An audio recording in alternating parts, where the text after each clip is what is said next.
There are a whole heap of exciting new cars coming in the next few years, and in this video I'm going to give you a complete A to Z guide of the brands which have just announced some new models. So here they are. Alfa Romeo's latest creation is the bonkers Giulia GTA. This stripped-out version of the Quadrifoglio gets 540 horsepower and weighs up to 100 kilograms less than the standard car thanks to a new titanium exhaust and loads of carbon fibre bits. It gets a new front bumper, lower side skirts, wider rear wheel arches and plenty of new vents. Oh, and there's a massive rear spoiler too. Pick a GTA M model and you get lightweight plexiglass windows, a roll cage, racing seats and 6-point harnesses. There's also a new launch control system that'll let you do 0 to 60 in 3.6 seconds. Do you fancy one? Well, you'll have to be just as quick as the car. They're only going to make 500. Let's kick things off with the new Aston Martin V12 Speedster. It's a bit of a looker, isn't it? It's basically a Vantage that's had its roof sawn off, and instead of a twin-turbo Mercedes V8, it has a 700 horsepower 5.2-litre V12 from the DBS Superleggera. So it should sound epic. Is it fast?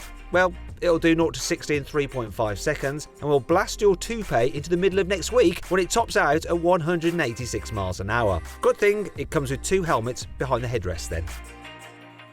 The all-new Audi A3 is basically a much posher version of the new VW Golf. It uses the same chassis but looks a whole lot sportier and gets plenty of new technology. Inside you get a pair of large screens and lots of luxurious materials. But Audi's finally ditched the old rotary controller that made things so easy to use. Oh well. You can get the A3 with 3 engines, a couple of diesels and a 150 horsepower 1.5 litre petrol. You'll also be able to get a plug-in hybrid, which is powered by a combination of an electric motor and a 1.4 litre turbocharged petrol engine. There'll even be a faster S3 model with 4-wheel drive, and this is expected to produce 330 horsepower from its 2-litre turbocharged engine. If you click on the pop-out banner in the top right-hand corner of the screen, you can watch my detailed, in-depth walk-around video of the new Audi A3. It's all very exciting! The old BAC Mono was one of the most hardcore road cars you could buy. It only had 1 seat, for goodness sake. The new Mono gets the same F1 style seat, space-age design and high-tech materials, but it produces 30 horsepower more from its 4-cylinder turbocharged forged engine, and it now meets European noise and emission regulations for the first time. So it's nice and legal, though probably not quite so good on the old eardrums. The new Bentley Bacalar may sound like something you'd wear to rob a bank, but there's nothing subtle or stealthy about this new roadster. Its swoopy bodywork is built by Mulliner, the oldest coach builder in the world, and there's a 659 horsepower W12 engine under the bonnet. Bentley will only build 12 of them, and they cost a whopping £1.5 million each. But they're already sold out. If you're one of the lucky ones, you can personalise your Bacalar with rice husk ash paint, whatever that is, and 5,000-year-old riverwood trim. This is the BMW i4 concept. It's not a finished car, but it does show what BMW's rival to the Tesla Model 3 will look like. And yes, it looks like it's going to have a massive bucked tooth grille. But at least the rest of the i4 looks pretty cool. Its interior is about as minimalist as it gets, and there's a huge windscreen infotainment system as well. Actually, that looks a bit familiar. Mercedes E-Class anyone? At least the i4 concept is rear-wheel drive, like every good BMW should be. Oh, and it'll do 0 to 60 in 4 seconds and hit 124 miles an hour, which isn't bad for an electric car. Best of all, BMW says the i4 can do 373 miles between charges, and it even gets sound effects composed by Hans Zimmer, the guy who did the sound for the movie Inception. Just don't go expecting Leonardo DiCaprio to be the voice of the new sat-nav. The only thing is, you're going to have to wait for more than a year until the actual production version goes on sale. So why not click on the pop-out banner in the top right-hand corner of the screen to save an average of almost £7,000 on what I think is actually the best BMW you can buy today. The Chiron might have been around for a while now, but that hasn't stopped Bugatti from rolling out a special edition version for 2020. It's called the Chiron Pur Sport, and it's more about being fast through corners than hitting a 300-mile-an-hour top speed. Because of this, it has stiffer suspension and new bodywork that makes more downforce. The fixed wing, 3D printed titanium exhaust and magnesium wheels all help make the Pur Sport 50 kilograms lighter than the regular Chiron. It'll be even lighter with the 2-tone paint option. This leaves the bottom third of the Chiron's bodywork naked, so you can see all the lovely carbon fibre underneath. The engine is the same as the normal Chiron, so it makes 1500 horsepower and 1600 Nm of torque. Fairly humdrum, eh? But it gets a reworked gearbox that helps helps the Pure Sport go from 40 to 75 miles an hour almost 2 seconds quicker. How the heck they done that? Oh, I know. Low gear ratio. Simple. Duh.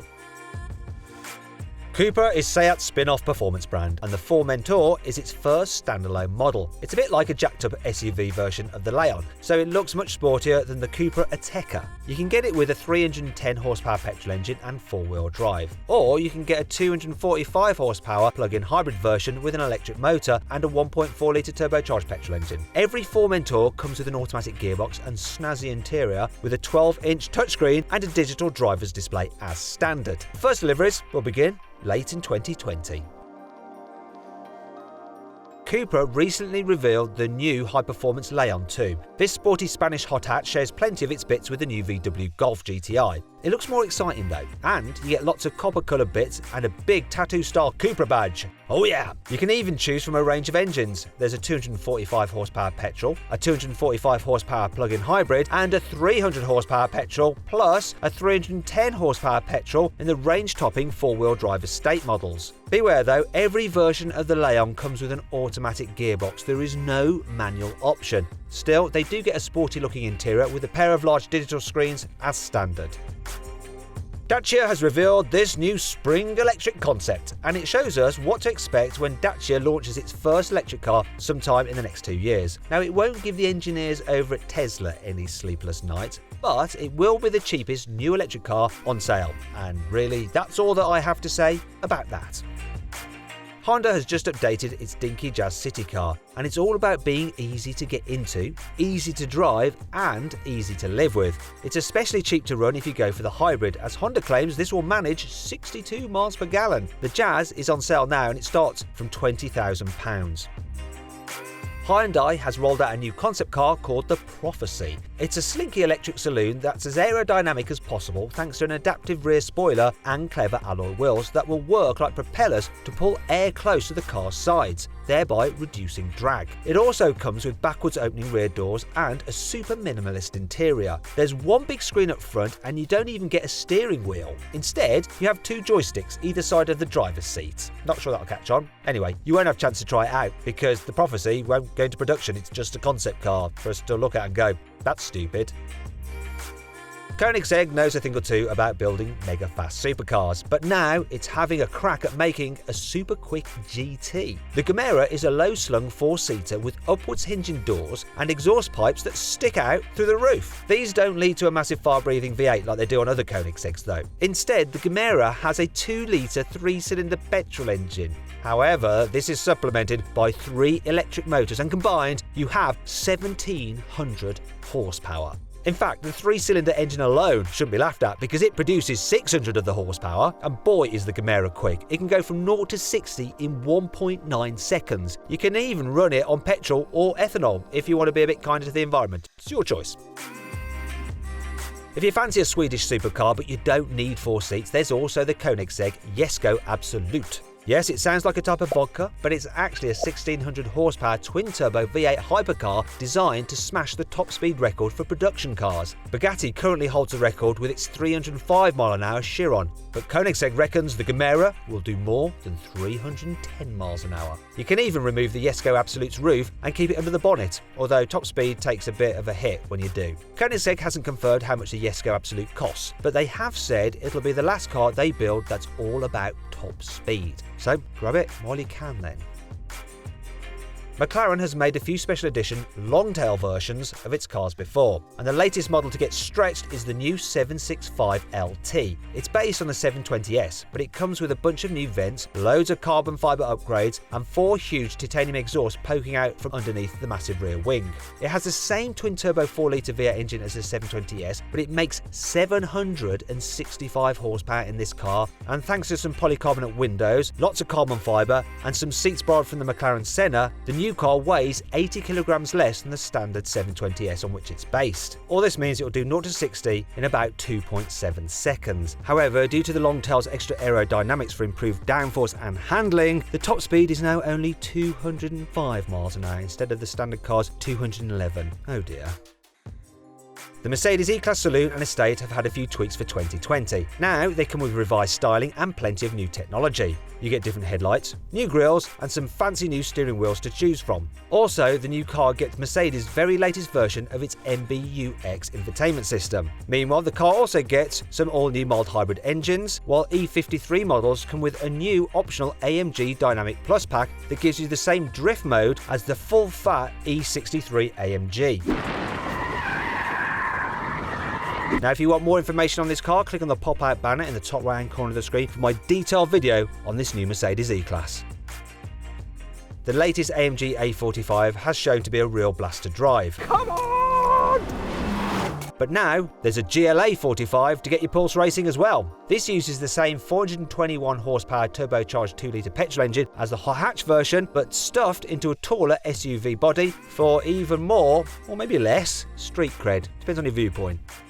Anyway, if that doesn't sound like enough power in an SUV, check out the AMG GLE 63 Coupe. This massive coupe off-roader comes with up to 625 horsepower from its 4-litre twin-turbo V8. It also gets a clever, active anti-roll system to stop its huge body from leaning too much in tight corners. This is the Morgan Plus 4, and it may look like a very, very old car, but it's actually completely new. Well, almost. The car is built on an all-new aluminium chassis, and it gets a 259 horsepower BMW 4-cylinder engine, which is also used in the Z4. And seeing as it only weighs about 1,000 kilograms, it'll do 0 to 60 in about 4.8 seconds. It's on sale now, and it costs from £63,000, though there is a bit of a waiting list for one. The Pininfarina Battista is one of the fastest and most expensive electric cars you can buy, but the Anniversario version is even more reassuringly expensive. It produces 1,900 horsepower and 2,300 Nm of torque. That means it'll do 0 to 60 in less than 2 seconds. It also gets some new aero tweaks and wheels and tyres, so it's even faster than the standard car. How does 217 miles an hour sound? Pretty good, for an electric car. Only thing is, just 5 will be made, each in an exclusive two-tone paint job that you won't see on the normal Battista, if a Battista could ever be described as normal.